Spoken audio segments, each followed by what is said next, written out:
البدع والأهواء، أهل البدع العقائدية وأهل البدع السياسية.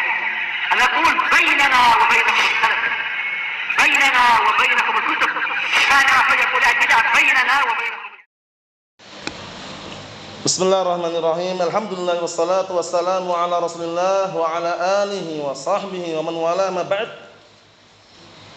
Sebelum kita melanjutkan bacaan terhadap Kitabul Jami' min Bulughil Maram yang disyarah oleh Syekh Al-'Allamah Abdul Aziz Ibn Abdullah Ibn Baz rahmatullahi alaih. Seperti biasanya hadis yang terakhir kita baca setorkan lebih dahulu masih hadisnya Mughirah bin Syu'bah ya. Naam, hadis Mughirah bin Syu'bah radhiyallahu anhu tentang Allah Ta'ala benci 3 perkara, yaitu yang pertama adalah berbuat syirik kepada Allah Subhanahu wa taala atau berdurhaka kepada orang tua, kemudian qila wa qal, kemudian banyak bertanya atau banyak minta-minta. Secara serentak seperti biasanya, tafadhalu.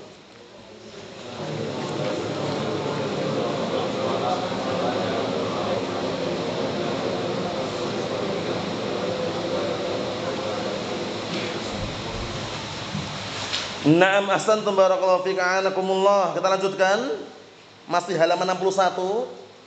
Pembahasan seputar haramnya tasawul, haramnya minta-minta.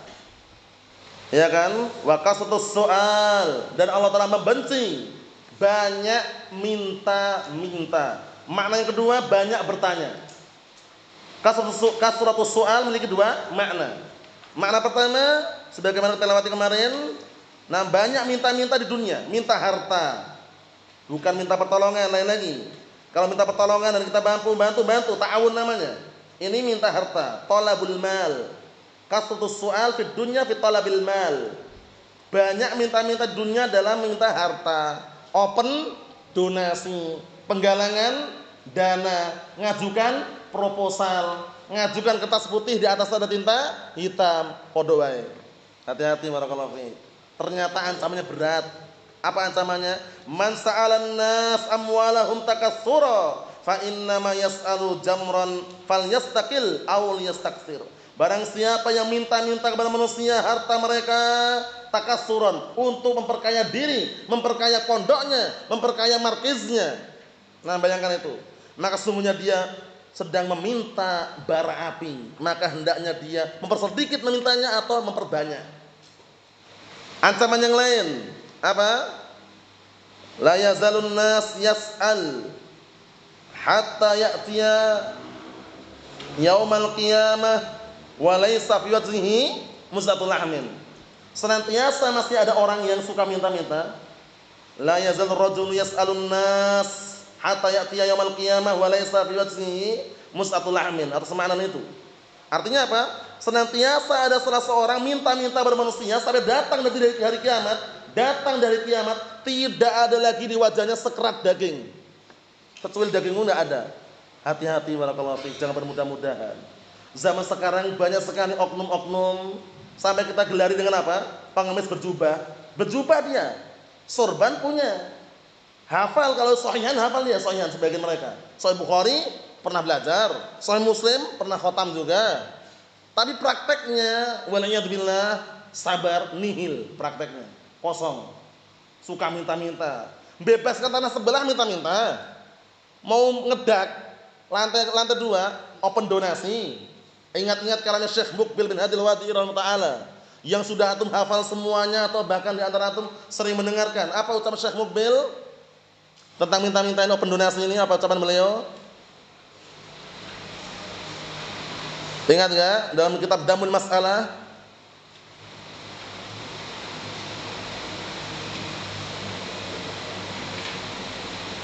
Naam, ahsan tabarakallahu fiik. Dihafalkan pendek itu. Jam'ut tabarru'at laysat min simati ahli sunnah. Dihafalkan ini. Jam'ut tabarru'at laysat min simati ahli sunnah. Mengumpulkan dana open donasi, penggalangan dana bukan termasuk ciri khas ahlu sunnati wal jamaah. Sabar, sederhana, enggak masalah. Yang penting enggak minta-minta. Enggak jaluk-jaluk ngemis, jangan. Paham ya? Karena orang itu kalau terbiasa ngemis, kalau dikasih besok ngemis lagi, kasih ngemis lagi. Seringnya gitu seringnya, tuman namanya. Paham ya? Allahumma musta'an. Siap mandiri. Siap mandiri. Jangan menjadi apa? Dai-dai yang manja. Nek ra dibayar ra ngajar. Nah, itu hati-hati itu.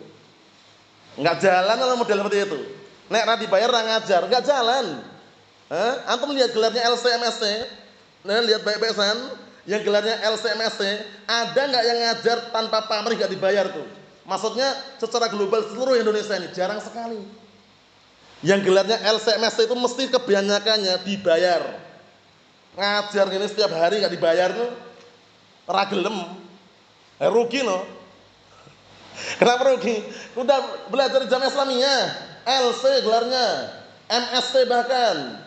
Bayangkan itu. Nah, jadi melihat ahlus sunnah yang lulusan Yaman, belajar di Yaman, yang mereka berusaha untuk prihatin, siap-siap apa? Siap untuk hidup sederhana. Kok ngajar kok nggak dibayar? Tuh mereka lihat, kok bisa ya? Makannya dari mana? Wirawiri bensinnya dari mana? Beras sekarang mahal. Itu bukan urusan orang lain. Sudah dipikirkan semuanya dan sudah ditanggung oleh siapa? Allah Subhanahu wa taala, santai aja sudah. Paham ya? Jangan ada slogan nek dibayar ra ngajar, itu bahaya. Ujung-ujungnya enggak jalan nanti. Wah, anak enggak ngajar. Lah dibayar. Jangan sampai ilmu yang antum miliki, yang antum apa? Yang antum pelajari di kemudian hari hanya untuk mencari apa? Fulus, jangan. Orang ngasih tanpa antum minta, tanpa antum ngemis, diterima enggak ada larangan, tapi jangan minta-minta. Jangan minta-minta, jangan mengharapkan pemberian orang lain. Tapi ternyata ada orang ngasih, Ustaz, ada sedikit rezeki Ustaz. Boleh enggak diterima? Enggak ada larangan, tapi jangan minta-minta, ingat. Jangan minta-minta. Jangan minta-minta dan mengharapkan pemberian orang lain. Paham ya? Apalagi makan harta santrinya. Paham ya? Allah musta'an. SPP per bulan 500.000. Yang 200 untuk ustadznya. Ustadznya enggak mau kerja. Wah, nah kalau kerja siapa yang ngajar? Itu urusan orang lain. Ya harus siap seperti itu, mandiri namanya. Mandiri, paham ya? Jangan bergantung pada orang lain. Kalau orang bergantung orang lain mati, bingung dia, pening kepalanya. Coba antum lihat para dai yang mereka bergantung di yayasan, yayasannya bubar, hancur, bingung dia mau kemana? Coba mau kemana? Lah hancur yayasannya, yang gaji dia per bulan. Takut dia. Tapi kalau dia mandiri, siap resiko, jatah dan ditakdirkan, tercatat dalam Lauhul Mahfuz, tenang pikirannya. Bismillah aja. Itu ingat kuncinya. Semakin atau mendakwahkan agama Allah, mendakwahkan Al-Quran Sunnah, yakin, seyakin-yakinnya rezeki datang. Sekarang antum proses tolapan belajar kan. Nanti kalau nggak percaya, kalau antum udah ngajar, berdakwah di kampung-kampung, berdakwah di barakallahu fi tempat-tempat yang antum dakwah, yakinlah rezeki udah diatur. Tenang pikirannya. Paham ya? Diatur semuanya udah. Nah, jangan pernah terpikir nek ra dibayar orang ngajar. Allah musta'an. Namanya apa? Dakbiar, dai ambiar. Allah musta'an. Ini bukan ekstrim ini ya. Dalilnya ada soalnya. Paham ya? Minta-minta untuk memperkaya diri. Sebagian mereka dengan modus apa? Barakallahu fiik bayar SPP. Tapi SPP-nya bukan untuk makan santri saja. Diambil sebagian untuk ustadznya, masuk kantong ustadznya 200.000. 200.000. Allah musta'an. Pastikan upayakan semaksimal mungkin. Kalau bisa gratis. Dulu para nabi dan rasul ketika ngajarkan ilmu gratis atau bayar? Gratis. Antum belajar di zaman sana bertahun-tahun enggak ada bayar sana. Pulang kok malah bayar santrinya. Lah kalau enggak mampu bagaimana Ustaz? Kalau enggak mampu ngajar di rumahnya. Ngajar di rumah, orang datang ke tempat itu, aman sudah. Enggak mampu kok bikin pondok. Ya namanya ketakalluf, membebankan diri. Kalau siap bikin pondok, resiko bismillah. Paham ya? Nah, kalau cuma mengeluarkan harta bukan karena permintaan yang sifatnya kembali ke ustadznya, kembali ke antum sendiri, misalkan antum beli kitab, lain lagi pembahasannya. Tapi ini ustadznya ngambil uang dari santri tadi untuk dia. Dia nggak mau kerja, pengennya tangannya dihalus mulus, nggak ada kapal-kapalnya. Ada nggak ini? Paham ya? Nah, barakallahu fiik. Itu Allahul musta'an. Hati-hati ya, ini sekedar nasihat. Nah, barakallahu fiik, tentunya untuk anak pribadi dan antum semua untuk kedepannya nanti. Apabila antum jumpai ya, ana pribadi minta-minta tasawul, ngemis atas nama dakwah atau pribadi, tegur. Ittaqillah ya Ustaz. Katanya seperti ini, minta-minta haram kok malah buka open donasi. Ana siap rujuk insyaallah kalau ada. Kalau ada lah ya. Nah, tapi kalau tidak ada, pastikan kita terapkan bersama-sama. Paham ya? Jangan pernah berdakwah untuk mencari fulus atau dunia. Berdakwah mencari wajah siapa? Allah Subhanahu wa taala. 3 orang diajarin. Jangan target harus 10 orang. Kenapa harus target 10 orang? 10 orang itu kalau per orang 100.000 sudah 1 juta. Kajiannya cuma sepekan sekali. Sepekan sekali dia ngajar di suatu tempat, mensyaratkan yang hadir paling minim 10 orang. 10 orang itu masing-masing 100.000. Lah kalau 100.000 kali 10 berapa? 1 JT. 1 juta. Aman lah Ustaznya. Kipas-kipas lah setiap sepekan sekali. Seperti ini nggak bisa. Sabar barakallahu fiik. Ingat dakwah itu sabar. Proses. Kita ambil satu hadis saja. Afan ya, selingan kadang diperlukan untuk barakallahu fiik merefreshing. Paham ya? Kepenatan benak ini. Kita ambil satu hadis ini.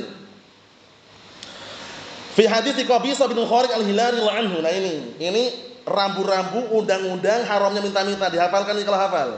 Panjang tapi seru. Lihat ini. Fi hadits Qabisah bin Kharij al-Hilali radhiyallahu anhu, annal mas'alata la tahil illa li ahdi thalathah. Lihat ini. Bahwasanya minta-minta tidak halal kecuali untuk salah satu dari 3 orang. Lihat ini.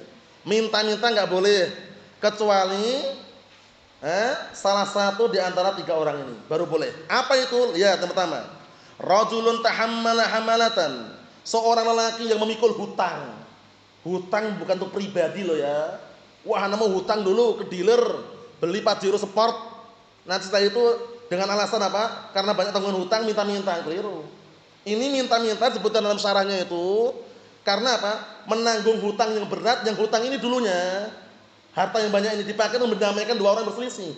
2 suku, 2 kabilah yang sudah berselisih, dia mendamaikan harus dengan harta. Akhirnya nggak mampu bayar hutang kan? Nah, dia baru minta untuk melunasi hutang tadi. Bukan hutang secara mutlak, ingat-ingat. Kalau hutang secara mutlak banyak bermudah-mudahan orang-orang. Datang ke dealer beli Pajero. Kemudian nggak bisa bayar hutang kan? Akhirnya dia minta-minta untuk melunasin Pajero tadi. Lain lagi ini, hati-hati. Ini orang yang apa? Seseorang tahammala hamalatan, terbebani hutang. Yang hutang ini dulunya dipakai untuk apa? Mendamaikan 2 kelompok, 2 kabilah yang sedang berseteru atau sedang apa? Berbaku hantam situ. Didamaikan. Akhirnya menggunakan harta, nah hartanya habis. Dia punya hutang, boleh minta sampai fahallat lahul mas'alatu, halal bagi dia minta hatta yusibaha, sampai melunasi hutangnya, summa yumsik, tahan. Setelah lunas tahan. Setelah lunas hutangnya tahan, enggak minta-minta lagi. Itu yang pertama. Yang kedua, jadi gini caranya biar enggak bingung. Yang pertama, diperbolehkan minta adalah orang yang barakallahu fik terlilit hutang yang digunakan mendamaikan 2 kelompok, 2 kabilah yang sedang berselisih. Diperbolehkan minta sampai dia melunasi hutangnya, ada itu aja. Setelah itu menahan. Yang kedua, wa rajulun asabathu jaihatun istahat malah. Yang kedua, seorang lelaki yang apa? Tertimpa jaihah, yaitu ludes. Tahu ludes? Hartanya habis. Tertimpa musibah hingga hartanya habis. Mafhum? Contohnya, dia awalnya punya Pajero, punya Alphard, punya Fortuner. Helikopter pun punya juga. Banjir besar. Fortunernya hanyut, Pajero-nya hanyut, Alphard-nya hanyut juga, helikopternya nggak bisa dipakai, nggak sempat terbang waktu itu. Paham ya? Nah, hancur habis semua hartanya. Boleh minta sampai lihat. Fahalat lahul mas'alatu hatta yusiba qiwaman min 'aish. Maka boleh dia meminta sampai mendapatkan apa? Sampai bisa menyambung kehidupannya. Setelah bisa, tahan. Au qala sidadan 'aish, sampai bisa menambal menyambung kehidupannya. Ini yang kedua ya. Maksudnya apa? Sampai bisa menyambung kehidupannya dah, tahan. Jangan minta-minta lagi. Terus bagaimana yang kedua intinya? Intinya orang yang tertimpa musibah hingga hartanya ludes habis, dah itu aja. Itu boleh. Boleh minta sampai apa? Sampai dia bisa menegakkan tulang punggungnya lagi. Paham ya? Hal yang seperti ini terjadi enggak seperti ini biasanya? Bencana alam banyak. Kena banjir hilang semua mobilnya, hilang semua rumahnya, kambing-kambingnya hilang semua, itu enggak ada harta lagi sudah. Paham ya? Nah, barakallahu fiik. Atau gunung meletus kata ulama Syafi'i misalkan, semua hartanya tertimpa. Barakallahu fiik, seperti itu. Yang ketiga, wa rajulun asabathu faqatun hatta yaquma salasatun min dawil hija min qaumih laqad asabat fulanan faqah. Yang ketiga, seorang lelaki yang ditimpa kefakiran. Dulunya kaya raya dia, jutawan, miliarder, milioner. Tiba-tiba apa? Tiba-tiba ditipu orang atau tiba-tiba kecurian. Tiba-tiba miskin mendadak dia. Paham ya? Enggak ada harta sama sekali. Miskin dia, fakir dia. Nah, yang ketiga ini ada catatan. Sampai ada tiga orang yang punya ilmu dan punya wawasan, maksudnya orang yang terpandang situ, dari kaumnya mengatakan, laqad asabat fulanan faqah, sungguh si fulan ini telah tertimpa kefakiran. Tiga orang harus ngomong itu. Si fulan tertimpa kefakiran, si fulan tertimpa kefakiran, si fulan tertimpa kefakiran. Nah, setelah itu baru apa? Fahalat lahul mas'alah. Maka halal baginya minta-minta hatta yusiba qiwaman min ash au qala sidadan ash, sampai dia mendapatkan apa? Nah, barakallahu fi, sesuatu yang bisa menegakkan tulang punggungnya atau menyambung apa? Kehidupannya. Fama siwahunna, penting ini. Fama siwahunna minal mas'alati ya qabisah suhtan ya'kuluha sahibuha suhtan. Rawahu Muslimun. Adapun selain itu dari minta-minta wahai Qabisah bin Mukharik al-Hilali, suhtan haram. Suhtan artinya haram. Haram engkau atau pelakunya memakan harta yang haram. Minta-minta untuk memperkaya dirinya, minta-minta untuk yayasannya, minta-minta untuk apa? Markisnya.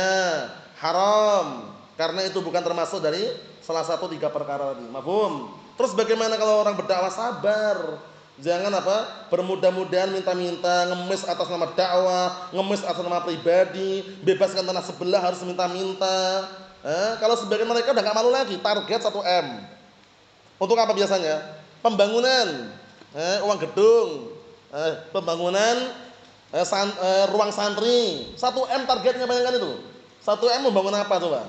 Allahul musta'an. Allahumma salim. Semoga Allah Ta'ala senantiasa melindungi kita semuanya dan senantiasa terjaga dari apa? Sifat yang tercela minta-minta, karena hal tersebut bisa menghantarkan ke dalam siksaan Nabi neraka. Nasallahu as-salamata wal afiyah fid dunya wal akhirah.